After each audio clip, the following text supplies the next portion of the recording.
इस वक्त की बड़ी खबर हम आपको बता दें कि टीएमसी के नेता शेख सुफियान की शिकायत पर अज्ञात लोगों के खिलाफ केस दर्ज किया गया है। आईपीसी की धारा 341, 323 के तहत केस दर्ज किया गया, यानी बंधक बनाने और हमले की धाराओं के तहत यह मामला दर्ज किया गया है। एक तृणमूल कांग्रेस के नेता ने शिकायत दर्ज कराई है, उसी के आधार पर यह एफआईआर दर्ज की गई है। तृणमूल कांग्रेस के नेता हैं शेख सुफियान, उन्होंने ही पुलिस में यह शिकायत दी, जिसके आधार पर अब एफआईआर दर्ज कर ली गई है। हमले की जो धाराएं होती हैं उसी के तहत यह मामला दर्ज हुआ है। हालांकि अब तक यह साफ नहीं हो पाया है कि पूरा मामला क्या था। और आइए सीधे मैं आपको लिए चलता हूं, मेरे साथ कुंतल चक्रवर्ती जुड़ चुके हैं इसी खबर पर अधिक जानकारी के साथ। कुंतल, ये जो एफआईआर दर्ज की गई है इसके बारे में कुछ और भी जानकारी आपको मिल पा रही है, कुछ और स्पष्टता हो पा रही है? देखिए, शेख सुफियान जो है वो ममता बनर्जी के चुनावी एजेंट भी हैं और 323 आईपीसी के 323 और 341 ये दोनों धाराओं पर ये केस दर्ज किया गया है और पुलिस ने ये केस फाइल ओपन कर लिया है। हालांकि आप जो वीडियो दिखा रहे थे उस पर अभी भी बहुत सारे सवाल ऐसे हैं जिसका जवाब आना बाकी है। यही मैं कह रहा था कि नंदीग्राम में फ़िलहाल मतलब इस केस में जो सस्पेंस जारी है, लेकिन इस सस्पेंस में कितना क्लाइमैक्स आएगा ये किसी को भी पता नहीं है। बंगाल में डिटेक्टिव कैरेक्टर्स की कमी नहीं है, फेलुदा, किरीटी, ओमकेश बख्शी एक लेजेंडरी डिटेक्टिव्स है, लेकिन ये यहाँ सारे लोगों के एफर्ट लेकर भी शायद इस केस को क्रैक करना आसान नहीं होगा, क्योंकि बार बार ऐसे सवाल सामने आ रही है जिसका जवाब अभी भी मिलना बाकी है। अलग अलग एंगल की वीडियो, टॉप एंगल वीडियो देख के एक तरह का लग रहा है, साइड वीडियोस देख के एक तरह का लग रहा है, और दोनों ही जो पार्टियां हैं एक दूसरे पर आरोप प्रत्यारोप कर रही है। तो ये मामला मुझे लग रहा है अगले कुछ दिनों तक चलता रहेगा। बिल्कुल बिल्कुल, राजनीतिक हो चुका है मामला, तो वैसे भी ये सुलझ जाएगा, इसकी उम्मीद कम ही करनी चाहिए। शुक्रिया कुंतल इस जानकारी के लिए आपका। उधर बीजेपी महासचिव कैलाश विजयवर्गीय ने चुनाव आयोग से मांग की कि कल की घटना का वीडियो अब सामने लाया जाए। मुझे लगता है कि चुनाव आयोग को चाहिए कि उनके द्वारा उम्मीदवार के पीछे चल रहे वीडियो में ऐसा क्या आया है उसको सार्वजनिक करना चाहिए। जनता को पता लग जाएगा कि उसमें कौन है।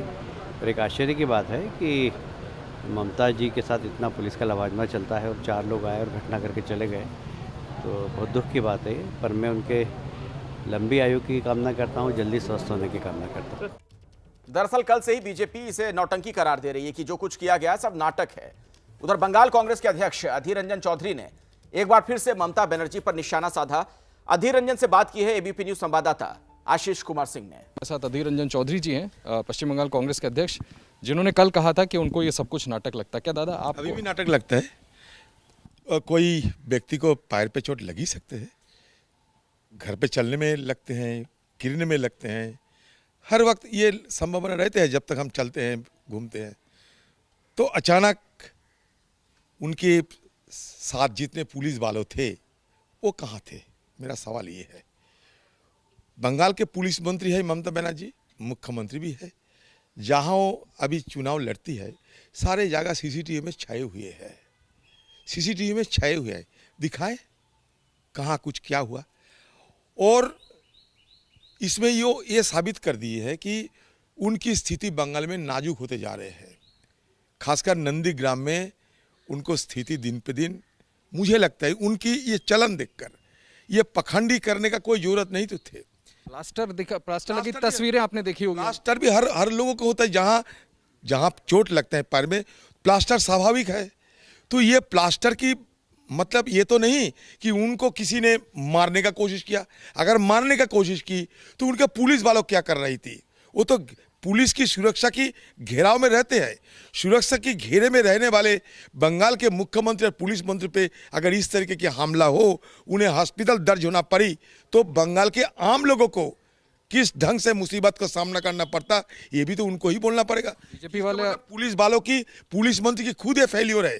पुलिस वालों को इनके जवाब, मुख्यमंत्री ममता बनर्जी को इसका जवाब देना पड़ेगी। बीजेपी के लोग आरोप लगा रहे हैं कि जो उनके कैंपेन मैनेजर हैं प्रशांत किशोर, उनका दिमाग है इसके पीछे। देखिए कि इनका दिमाग है नहीं जानते, लेकिन ये पाखंडी तो जरूर है।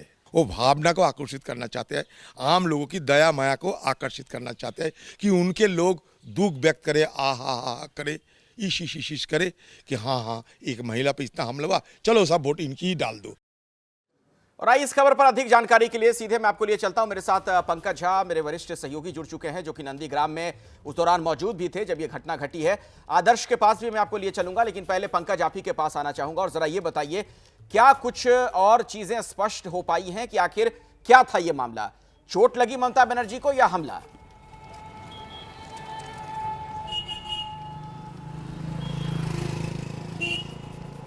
देखिए, दो चीज़ें हैं। एक बात तो सच है कि ममता को चोट आई है, और जो आपने देखा तस्वीरों में, कल भी हमने उन्हें दर्द से कराते देखा। लेकिन वो जो घटना है बरौलिया चौराहे पर, जो ममता बनर्जी या टीएमसी के लोग कह रहे हैं, और मैंने जो कल देखा, आज उस मौके पे गया, वहाँ मौजूद लोगों से हमने बातचीत की, उससे छनकर जो चीज़ें सामने आई हैं, उसमें दो कहानी है। कहानी दो तरीके की है कि आखिर ये सब कैसे हुआ होगा। बीच में चौराहे पर, बरौलिया चौराहे पर एक पिलर है लोहे का दो, तो ये हो रहा था कि वो गाड़ी पर ऐसे खड़े होकर, नेताओं को आपने देखा होगा ना फुट स्टेप पर, कि वो वेव करते हैं। ममता बनर्जी भी वैसा कर रही थी। शायद ड्राइवर ने आगे बढ़ा दिया होगा, पिलर से गेट लग गया होगा और फिर उनको चोट लग गई होगी। ये ऐसा ही कहा, एक वर्जन यही आया। और जो दुकानदार जिसने बर्फ़ दिया था उनको पाँव में लगाने के लिए ममता को, उसने ये कही। दो तीन लोगों ने ये बात कही कि वहाँ पर भीड़ थी और भीड़ की वजह से, जब गाड़ी ऐसी थी, गेट आधा खुला हुआ था, भीड़ की वजह से गेट दब गई, उससे ममता बनर्जी को चोट आ गई। दो ही वर्जन हैं, लेकिन ऐसा कहीं से अब तक सुनने में नहीं आया है कि जानबूझकर किसी ने उन पर हमला किया है या जानबूझकर उनको धक्का पहुंचाया गया, जैसा ममता बनर्जी ने कल कहा, या फिर आज टीएमसी के लोग कह रहे हैं। जी, और यही नहीं, टीएमसी के एक बयान में यह विरोधाभास भी दिख रहा है कि वहां पुलिस वाले नहीं थे, चूंकि जो वीडियो सामने आ रहे हैं अलग अलग तरह के, उसमें सिक्योरिटी वाले बिल्कुल पास दिख रहे हैं, ममता बनर्जी के बिल्कुल पास में।